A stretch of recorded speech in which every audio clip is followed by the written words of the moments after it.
రెండో తిరుపతిగా, పేదల తిరుపతిగా పేరుగాంచిన ప్రదేశము. సాక్షాత్ ఆ ఏడుకొండలవాడే నడిచి వచ్చిన మహిమాన్వితమైన ప్రదేశము.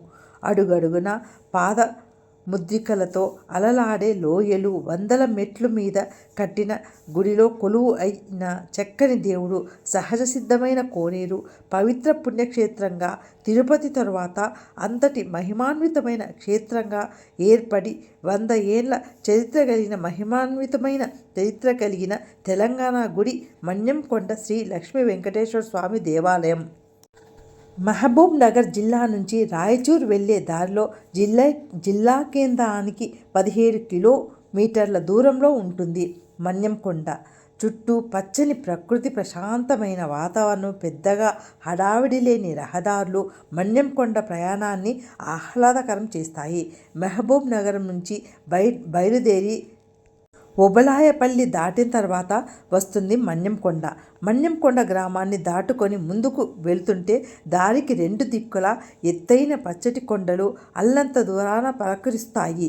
వాటిని దాటుకొని ముందుకు పోగానే ప్రధాన ద్వారం స్వాగతం పలుకుతుంది. ఈ ద్వారాన్ని చూస్తేనే ఈ క్షేత్రం ఎంత పురాతనమైనది అని చెప్పవచ్చు. ద్వారానికి 2 వైపులా జయ విజయుల విగ్రహాలు, పైభాగంలో శేషతల్పంపై పవళించిన విష్ణుమూర్తి, లక్ష్మీదేవి, చుట్టూ గరుత్మంతుడు, నారాయణుడు, రకరకాల దేవతామూర్తులు కొలువు అయి కనిపిస్తారు. ఇక ద్వారానికి 2 వైపులా కనిపించే మండపాలు వందల ఏళ్లపు ఆర్కిటెక్చర్నకు నిదర్శనము అనిపిస్తాయి. ఇక్కడ నుంచి ఘాట్ రోడ్డు మొదలు అవుతుంది. వంపులు తిరిగిన ఘాట్ రోడ్డు చుట్టూ అందమైన ప్రకృతి, కొండలు, కోనలు దాటుకొని అలా ముందుకు వెళ్తే మన్యంకొండకు చేరుకుంటాము. అనంత దూరం నుంచి మన్యంకొండ ఆధ్యాత్మిక పరిమళాలు చెల్లుతూ కనిపిస్తుంది. మన్యంకొండ అసలు పేరు మునుల కొండ. దీనిని 1000 సంవత్సరముల చరిత్ర ఉన్నది అని చెబుతారు. అసలు అప్పట్లో ఈ కొండ మీద గుహల్లో మునులు తపస్సు చేసుకునేవారట. అందుకే దానిని మునుల కొండ అని పిలిచేవారట.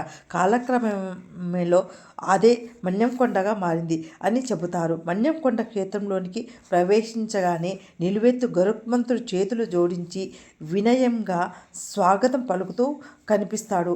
ఇక అక్కడ నుండి మన్యంకొండ ప్రత్యేకత మొదలు అవుతుంది. ఒకవైపు కోనేరు. ఇది తవ్వని కోనేరుగా ప్రసిద్ధి.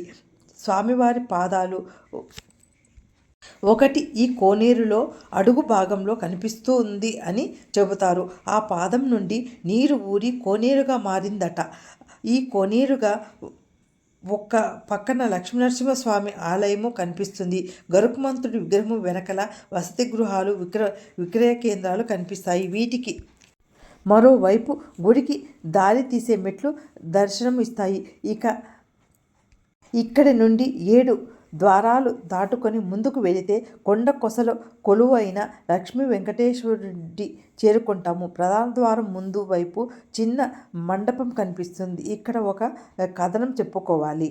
స్వామివారు ఇక్కడ కృతయుగంలో మొదట నరసింహస్వామిగా వెలిసినారు అని.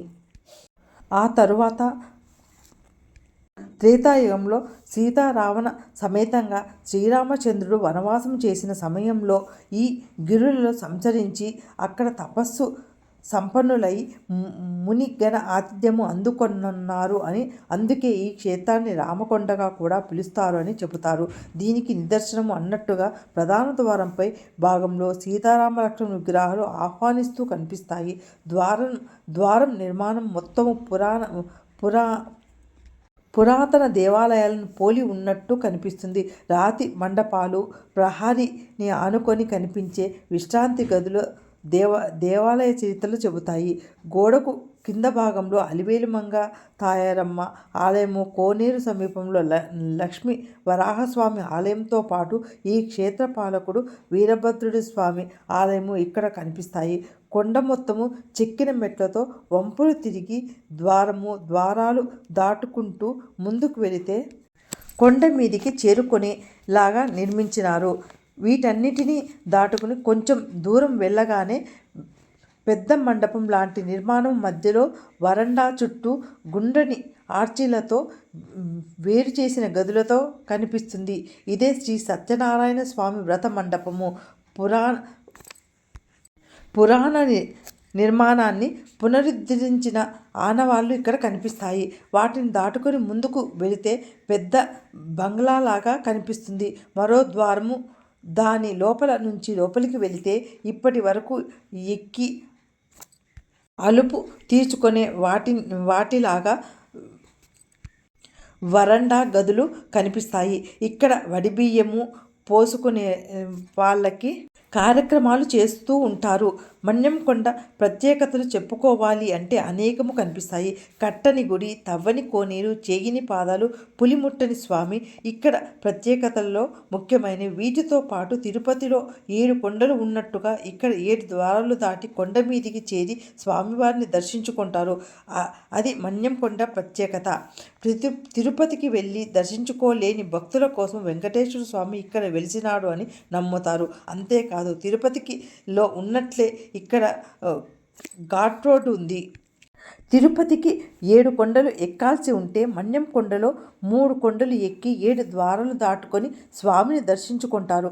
అసలు ఇక్కడ దేవుడు ఎట్లా వెలిశాడు అంటే ఈ దేవాలయానికి కొన్ని వందల సంవత్సరాల నుంచి ఉన్న ఆగమ శాస్త్ర ప్రకారము శ్రీ వైష్ణవ ప్రాకార దేవాలయాల పూజలు అందుకుంటుంది. ఇక్కడ అలహరి వంశీకులు వంశ పారపర్యంగా ధర్మకర్తలుగా ఉన్నారు.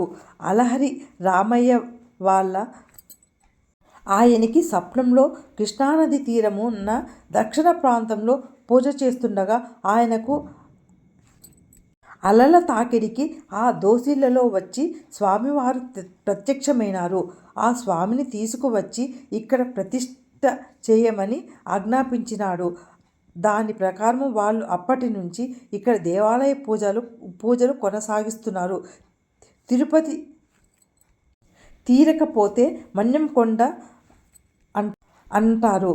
ఇక్కడ ఎన్నో కథలు కూడా ఉన్నాయి. శ్రీ మహావిష్ణువు లక్ష్మీదేవిని వెతుకుతూ భూలోకానికి వచ్చినప్పుడు వాసుకి అనే సర్పరాజు కోరికపై మన్యంకొండకు వచ్చి ఆతిథ్యము స్వీకరించినాడు అని, తిరుపతి వచ్చి దర్శించుకోలేని పామర భక్తుల కోసము చక్కని శిలారూపంతో మన్యంకొండపై ఉన్నాను అని వెంకటేశ్వర స్వామి చెప్పినట్లు పురాతన కథలు ఉన్నాయి. కలియుగ వైకుంఠంగా అలరారుతున్న మన్యంకొండ శ్రీ లక్ష్మీ వెంకటేశ్వర స్వామిని దర్శించుకోవడానికి రాష్ట్ర నలుమూలల నుండి కాక కర్ణాటక, మహారాష్ట్రాల నుంచి కూడా వేలాది మంది భక్తులు వస్తుంటారు. ఎక్కడైనా కొండ గుహ అంతర్భాగాలలో ఎక్కువగా లక్ష్మీ నరసింహుడు కనిపిస్తాడు. కానీ ఇక్కడ లక్ష్మీ వెంకటేశ్వర కనిపించటము విశేషము. ఇక్కడ నుండి ఈ ద్వారం దాటితే అదిగో అక్కడ కనిపించే ఆ గోపురమే చివరిది. ఇక్కడ స్వామివారికి కొబ్బరికాయలు సమర్పించుకొని కాయముడుపు చెల్లించుకొని ముందుకు కదులుతారు. భక్తులు కాయముడుపు అని సంతానము కోసము కాయముడుపు కట్టి స్వామివారికి విన్నవించుకుంటారు. ఆయన ఆశీర్వాదం ప్రకారం వారు అనుకున్నది జరిగిన తర్వాత స్వామిని దర్శించుకుంటారు. చివరి ద్వారానికి చేరుకునే ముందు ఓ వైపు విష్ణుమూర్తి కొలువు అయిన చిన్న మండపము, కొన్ని మెట్లు ఎక్కగానే ఇంకోవైపు కనిపించే పెద్ద గంట, వీటిని దాటుకుని మెట్లు ఎక్కి ముందుకు వెళితే ద్వారానికి చెరోవైపు నిలబడి స్వాగతం పలికే జయ విజయులు. వీటిని దాటుకొని ముందుకు వెళితే అతి పురాతనమైన గుహలాంటి నిర్మాణంలోనికి వెళుతాము. చుట్టూ రాతి గుహ. ముందుకు పోతే హనుమద్దాసు మండపానికి చేరుతాము. ఈ హనుమద్దాస్ అనే భక్తుడు వాగ్గేయకారుడు. అతను స్వామివారికి ఎన్నో కీర్తనలు రచించినాడు. ప్రస్తుతము కూడా బహుళ ప్రచారంలో ఉన్నాయి. స్వామి ఎలా వచ్చాడు, ఎలా దేవాలయం అభివృద్ధి చెందినది అని దీనిలో ఉన్నది. అదేవిధంగా ఈ ఒక్క వంశములో చైర్మన్ నారాయణ స్వామి యొక్క తల్లిగారు అయినటువంటి రామయ్య గారు. ఈ రామయ్య గారు ఎన్నో విధాలుగా పాటుపడిన ఈ దేవాలయాన్ని దినదిన అంటే దేవాదాయ శాఖ రాకముందే ఈ దేవాలయం అభివృద్ధి చెందడానికి ఎంతో పాటుపడినాడు. ఆ వంశీకులు కూడా ఇప్పుడు ఉన్నటివారు. 18వ తరం వాళ్ళు. ప్రస్తుతం చైర్మన్ మధుసూదన్ కుమార్ వాళ్ళు వంశీకులు. అందరూ కూడా స్వామివారిని పూజా కార్యక్రమాలు నిర్వహించటము. ఈ మండపంలో హనుమద్దాస్తో పాటు అలహరి వంశీయుల వంశవృక్షము కనిపిస్తుంది. ఇక్కడే గుడికి ఎంతో సేవ చేసి అలహరి వంశీయులు కేశవయ్య గార్ల ఫోటో కనిపిస్తాయి. శ్రీరంగం దగ్గరలోని అలహరి గ్రామం నివాసి అయిన అలహరి కేశవయ్య కలలో శ్రీనివాసుడు దర్శనమిచ్చి తాను ఇక్కడ కొలువు అయి ఉన్నాను అని వచ్చి సేవించాలి అని చెబుతాడు. అప్పటి నుండి అలహరి కేశవయ్య కుటుంబం సమేతంగా మన్యంకొండలో స్థిరపడ్డాడు. ఆయన వంశీయుడు హనుమద్దాసు స్వామివారికి గొప్ప వాగ్గేయకారుడు. స్వామివారిపై ఎన్నో కీర్తనలు పాడి స్వామివారి ప్రాశస్తాన్ని దశ దిశలు వ్యాపింప చేసినాడు. ఇక ఈ మండపానికి పక్కన నుండే గర్భగుడిలోనికి దారి ఉన్నది. ఇప్పటిదాకా మెట్లు ఎక్కి వచ్చిన మనము ఈ మండపం దగ్గర నుండి మెట్లు దిగి గుహలోనికి చేరుకోవాలి. అలా ముందుకు వెళుతూ ఉంటే జమ్మి ఆకులు, తులసి ఆకులు గుట్టలుగా వేసి శుభ్రం చేస్తూ ఉంటారు. ఈ ఆకులకు పవిత్రత ఉన్నది. స్వామివారి నిత్య పూజా కార్యక్రమంలో జమ్మి ఆకుకు ప్రత్యేక స్థానం ఉన్నది. గర్భగుడి అంతర్భాగంగా ఉంటుంది. మామూలుగా ఎక్కడైనా లక్ష్మీనరసింహస్వామి గుహ అంతర్భాగంలో వెలిసి కనిపిస్తాడు. కానీ ఇక్కడ లక్ష్మీ వెంకటేశ్వరులు ఉండడము విశేషము. ఇక ఈ గుహ కూడా శేషసాయి ఆకారంలో ఉంటుంది. తెలంగాణలో ఉన్న శివాలయాలు, హరి ఆలయాలు ఏవైనా పుణ్యక్షేత్రాలుగానే కనిపిస్తాయి. అలాగే ఇక్కడ కూడా కొండ మీద శివాలయం కూడా కనిపిస్తుంది. లక్ష్మీ వెంకటేశ్వర స్వామిని దర్శించుకున్న తర్వాత పైనున్న శివాలయాన్ని తప్పనిసరిగా దర్శించుకుంటారు. ఇరుకైన దారిలో గుహలో పానవట్టంపై కింద శేషసాయి పడగ నీడలో ఉన్న శివలింగం దర్శనము ఇస్తుంది. దీనికి ఎదురుగా నందీశ్వరులు కనిపిస్తారు. శివాలయం నుండి బయటికి వస్తే బంగారు వర్ణంలో మెరిసిపోయే గుడి గోపురము దర్శనమిస్తుంది. వివిధ దేవతామూర్తులు కొలువు అయిన ఈ గోపురము తిరుపతి వెంకటేశ్వర స్వామి గుడి గోపురం లాగే ఉంటుంది. ఇక్కడే ఒకవైపు కార్తీక మాసంలో పిండి దీపాలు వెలిగిస్తారు. ఇక్కడ చూడాల్సిన మరో విశేషం స్వామివారి పాదాలు. కొండ మీద స్వామివారి నడిచొచ్చిన పాదాల గుర్తులు పవిత్రముగా భావిస్తారు. గుడికి ఒకవైపు ఉన్న లోయలో గుట్టల మీద పాదాల పక్కన నుండి కొండ మీదికి ఎక్కడానికి వీలుగా తొలిచి తయారు చేసిన మెట్ల మీదికి వెళ్ళి పాద దర్శనం చేసుకొని వస్తారు. ఈ పాదాల గురించి పురాణ గాథలు చెబుతారు. మాఘం మాసంలో స్వామివారి బ్రహ్మోత్సవాలు జరుగుతాయి. తరువాత అమ్మవారిని పాల్గొన మాసంలో జరుగుతాయి. వందల సంవత్సరాలుగా భక్తులు కొంగు బంగారంగా వెలిసిన ఈ క్షేత్ర మహిమలు ఎన్నో. అందుకే ఎంతో దూరం నుండి ఎన్నో వేల ప్రయాసపడి ఎంతో మంది భక్తులు నిత్యము ఈ క్షేత్రానికి వస్తూ ఉంటారు. రెండో తిరుపతిగా పేరు ఉన్న స్వామివారిని దర్శించుకొని భక్తితో వెనుదిరుగుతారు. తెలంగాణలో అడుగడుగున చారిత్రక నిర్మాణాలతో పాటు చరిత్ర ప్రసిద్ధిగాంచిన మహిమాన్వితమైన భక్తి తీర్థాలు, పుణ్యక్షేత్రాలు ఎన్నో కనిపిస్తాయి. నిత్యము వేలాది మంది భక్తులు మొక్కు తీరుస్తూ చెల్లని చూపులతో అభయం ఇచ్చే ఎన్నో దేవాలయాలు కనిపిస్తాయి. అలాంటి మహిమాన్వితమైన గుడితో మళ్ళీ కలుద్దాము. ఈ మన్యంకొండ వెంకటేశ్వర స్వామి గుడి ఎంతమందికి నచ్చింది? ఎంతమంది చూసినారు? నచ్చితే కమెంట్స్ చేయడం మర్చిపోవద్దండి. కొత్త వాళ్ళైతే ఒక లైక్ కొట్టండి. అట్లే సబ్స్క్రైబ్ చేయడం మర్చిపోవద్దండి. Thanks for watching my channel.